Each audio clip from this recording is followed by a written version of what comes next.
तुम्हाला तुमच्या computer skills upgrade करायच्या आहे? दिशा कम्प्युटर इन्स्टिट्यूट घेऊन आले आहेत महा डिस्काउंट ऑफर। आता कोणताही कोर्स करा फक्त 1800 रुपयांमध्ये। ॲडव्होकेट गुणरत्न सदावर्ते आपल्यासोबत आहेत, आपण त्यांच्याशी बातचीत करणार आहोत। याच्या अगोदर अनेक वेळा छत्रपती शिवाजी महाराज यांची जयंती तिथीनुसार साजरी करायची की तारखेनुसार याच्यावरून मोठ्या प्रमाणात वाद होता।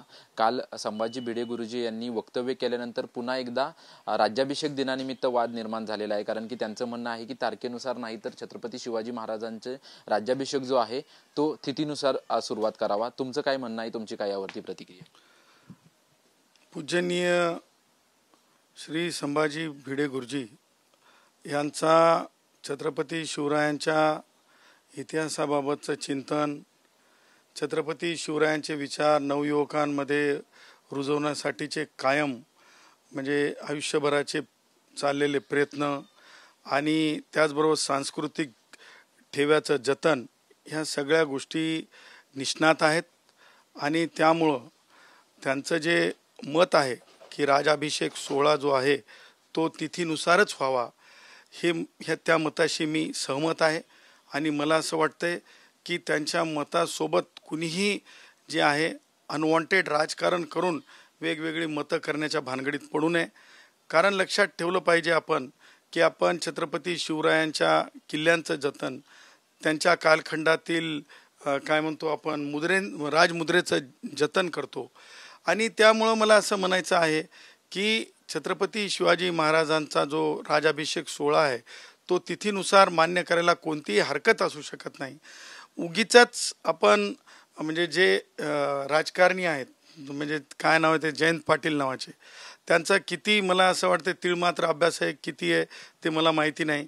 त्यांनी खरोखर साहित्यामध्ये इतिहासामध्ये पारंगत आहेत की नाही ते मला माहिती नाही, परंतु उचलली जीभ लावली टाळेला म्हणे, काय म्हणे इतिहास मोडीत काढण्याचा प्रयत्न करत आहेत म्हणे भिडे गुरुजी। असं मला असं वाटतं की का बोलावं, म्हणजे उसणं शहाणपण आणून बोलल्यासारखं का बोलायचं? मला जयंत पाटलांना सांगायचं आहे, इतिहासाचं जतन, संस्कृतीचं जतन करण्याचं कार्य जे आहे ते पूजनीय भिडे गुरुजी करत आहेत। त्याच्यामुळं मला असं वाटतंय की कोणत्याही प्रकारे सो कॉल्ड राजकारण्यांनी, त्याचबरोबर जे कोणी साहित्यिक आहेत, साहित्यिकांनी लक्षात ठेवलं पाहिजे की आपण एखाद्या गोष्टीला विरोध करताना आपण खरोखरच आपली दृष्टी सायंटिफिक आहे का? आपली दृष्टी इतिहासाला पूर्णपणे ज्याला म्हणतो आपण इतिहास सिद्ध आहे का? ह्या गोष्टी जर आपल्याकडे म्हणजे पूर्ण आपल्याकडे त्या बाबतीतले खुलासे नसतील तर उगेच विरोधाला विरोध म्हणून करू नये, एखाद्या ॲक्शनला रिॲक्शन म्हणून करू नये। त्यामुळं मला असं म्हणायचं आहे की छत्रपती शिवाजी महाराजांच्या कालखंडाच्या अगोदरचा एक कालखंड फार महत्त्वाचा आहे। तो कालखंड म्हणजे सिद्धार्थ गौतम बुद्धांचा। जर सिद्धार्थ गौतम बुद्धांचा कालखंड 563 बिफोर क्राइस्ट सुरू होतो आणि आत्ताची जी सिद्धार्थ गौतम बुद्धांची जी बुद्ध पौर्णिमा झाली, बुद्ध जयंती झाली, ती 2567 ही आपण कशाच्या आधारे आपण बुद्ध पौर्णिमा करतो? तर म्हणजे बिफोर क्राइस्ट जे म्हणजे आपलं हे आहे, संस्कृती आहे, जे बिफोर क्राइस्ट जे आपलं कॅलेंडर आहे त्याच आधारे आपण करतो। मग जर आपण त्या आधारे जर आपण हे करत असू तर मग छत्रपती शिवराय आणि त्याच आधारे लक्षात घ्या बौद्ध पौर्णिमा त्याच आधारे जगामध्ये साजरी होते। ती इंग्रजी कॅलेंडरप्रमाणे होते का? नाही।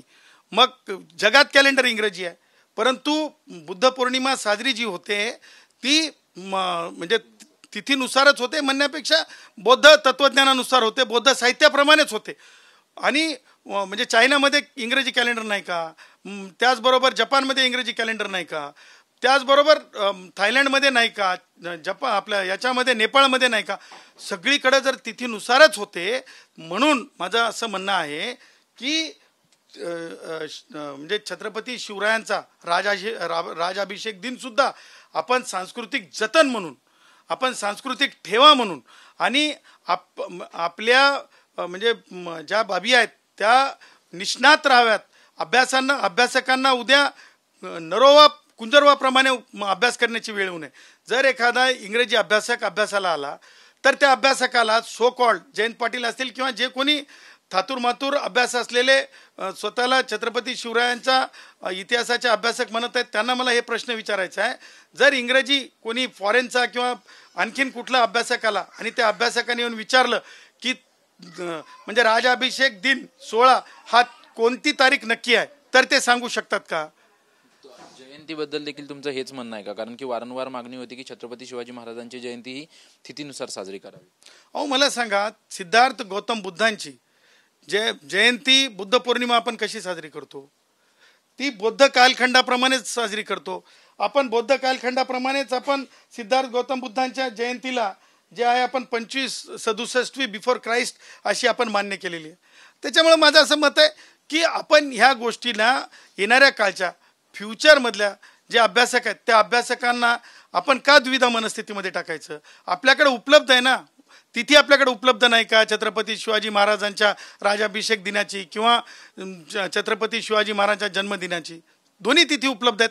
त्याच्यामुळे साहित्यिकांनी आपल्या स्वतःच्या काय म्हणजे बडेजाव करण्यासाठी नाही तिथीनुसार नको, इंग्रजी कॅलेंडर, मला त्या साहित्यिकांना जयंत पाटलांना संभाजी भिडे गुरुजींना विरोध करणाऱ्यांना विचारायचं आहे की इंग्रजी कॅलेंडरच्या तारखेमध्ये तुम्हाला वेगळं काय संशोधन करून मिळत आहे?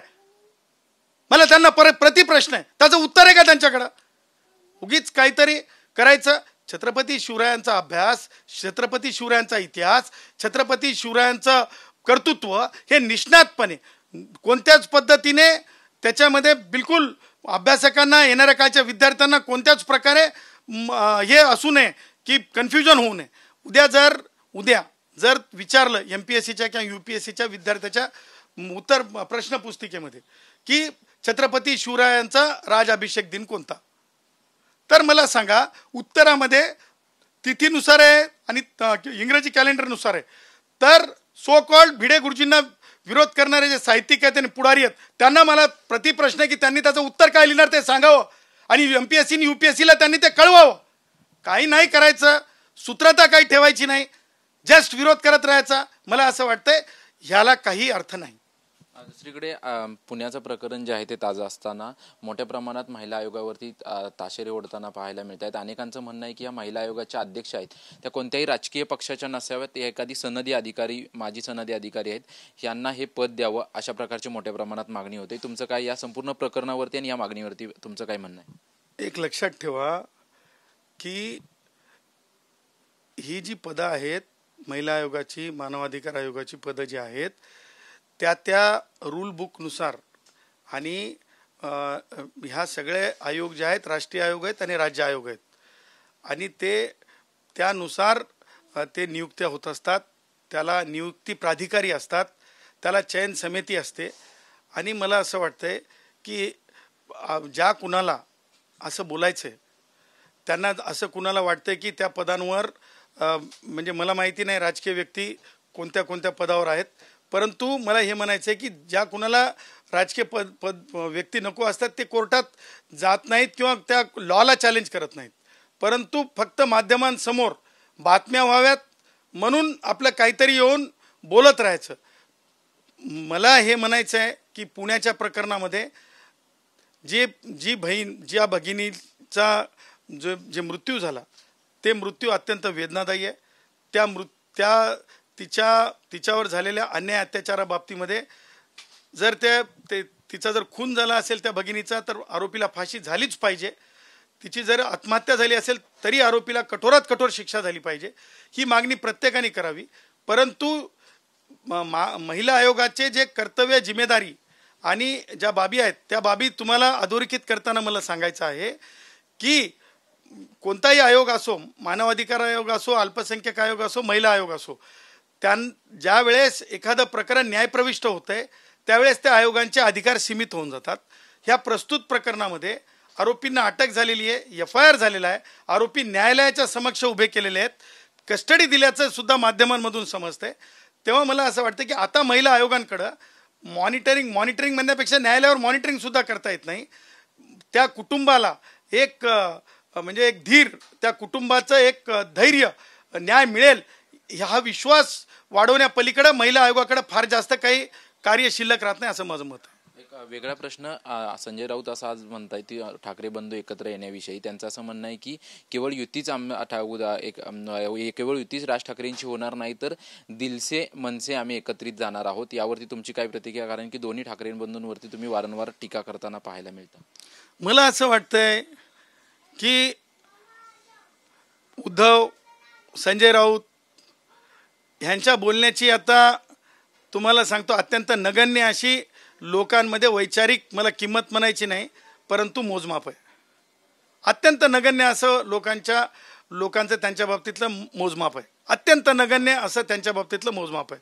आणि राहिले राज ठाकरे, मला राज ठाकरेंवर टीका करायची नाही, परंतु ते पूर्णवेळ पॉलिटिशियन नसल्यामुळं, स्टंट पॉलिटिशियन असल्यासारखं ते वागतात, एखादा इव्हेंट पॉलिटिशियन असल्यासारखं वागतात. त्यामुळं मला त्या दोघांच्या बाबतीमध्ये पूर्णवेळ राजकारणी नसल्यामुळं, NGO पॉलिटिकल असल्यासारखं ते उद्धव ठाकरे असल्यामुळं, आणि संजय राऊत तर मरमर करूनचा पत्रकार, मरमर करूनचा पुढारी असल्यामुळे मला असं वाटतंय की त्या विषयाला फार महत्त्व द्यायचं नाही मला. आणि माझ्यासाठी आणि महाराष्ट्रातल्या सामान्य कष्टकऱ्यासाठी, खास करून लालबाग, परळ, दादर ह्या आमचा जो हिंदू राष्ट्र भारत हमारा मानणारा जो मराठी म्हणजे महाराष्ट्रातला सामान्य माणूस आहे, त्या माणसासाठी सुद्धा ते दोघांचे सुद्धा विचार जे आहेत ते मला म्हणायचं नाही लिंबू टिंबू विचारत फिनिश इट. तुम्ही याच्यानंतर ठाकरे बंधूंवरती युती झाली किंवा नाही झाली त्यांच्या चर्चा सुरू असताना तुम्ही याच्यावरती प्रतिक्रिया देणार नाहीत, बोलणं टाळणार आहात याविषयी? अहो मला सांगा, आता ह्यांच्या बाबतीत बोलणं म्हणजे काय माहिती आहे का, हे तांदळातल्या खड्यासारखे आहेत. जेव्हा जेव्हा हे तांदळामध्ये येते, तांदळात जसा खडा येतो, जेव्हा हे हिंदू राष्ट्र भारताच्या विचाराच्या आड येतील तेव्हा खड्यासारखं यांना बाजूला ठेवत राहावं लागेल. धन्यवाद आमच्याशी बातचीत केल्याबद्दल. कॅमेरामन चरण सह निवृत्ती, TV9 मराठी, मुंबई.